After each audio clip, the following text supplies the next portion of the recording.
ফারহান আহমেদ জোবান অভিনীত রূপান্তর নাটক সমালোচনার শেষ প্রান্তে। ট্রান্সজেন্ডার বিষয়ভিত্তিক নাটকটি পরিচালনা করেছেন রাফাত মজুমদার রিংকু। এবার নাটকটির অভিনেতা জোবানসহ ৬ জনের বিরুদ্ধে মামলা করা হয়েছে। রূপান্তর নাটকের অভিনেতা অভিনেত্রী পরিচালক সহ ৬ জনকে আসামি করে মামলা দায়ের করা হয় সিনিয়র জুডিশিয়াল ম্যাজিস্ট্রেট ১ নং আমলি আদালত নোয়াখালীতে। মামলার বাদী হিসেবে ছিলেন সুপ্রিম কোর্টের আইনজীবী অ্যাডভোকেট কাউসারুল জিহাদ। মঙ্গলবার ১৬ এপ্রিল ইউটিউব চ্যানেল ৫১ মিডিয়া থেকে নাটকটি সরিয়ে ফেলার পর এ বিষয়ে কথা বলেছিলেন নির্মাতা রাফাত মজুমদার রিংকু।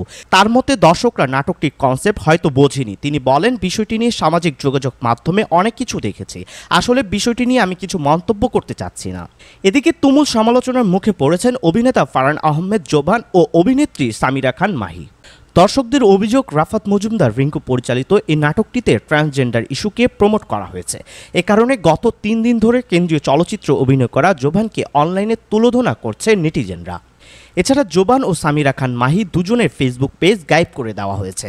জোবানের ১৯ লাখের পেজ ও মাহির ২৪ লাখের পেজটি আর ফেসবুকে খুঁজে পাওয়া যাচ্ছে না। রূপান্তর নাটকটি ইউটিউবে প্রকাশের পর থেকে শুরু হয় সমালোচনা। অসংখ্য পোস্ট ও লক্ষাধিক প্রতিক্রিয়া আসে নাটকটির বিরুদ্ধে। তীব্র সমালোচনায় পড়ে নাটকটি ইউটিউব থেকে সরিয়ে ফেলা হয়। জোবান বলেন, আমি বুঝতে পারছি না নাটকটি নিয়ে কেন এমন সমালোচনা করা হচ্ছে।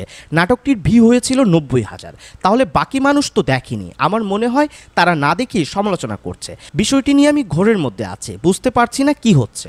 সমালোচনার মুখে জোবান সিদ্ধান্ত নিয়েছে দর্শক পছন্দ করে না এমন কোনো চরিত্রে অভিনয় করবেন না। যেহেতু মানুষ পছন্দ করছেন না, সেহেতু এসব আর করা যাবে না। এরপর থেকে এগুলো আর করব না। নেটিজেনদের কিংবা নিজের অনুসারীদের উদ্দেশ্যে কোনো বার্তা আছে কিনা জানতে চাইলে জোবান বলেন, আমি ভেবেছি এটা নিয়ে একটি বিবৃতি দেব, ওই বিবৃতির মাধ্যমে আমার কথাগুলো জানাবো। জোবান ছাড়াও রূপান্তর নাটকে প্রধান নারী চরিত্রে অভিনয় করেছেন সামিরা খান মাহি। এতে আরও অভিনয় করেছেন সাবিরি আলম ও সমাপ্তি মাসুক।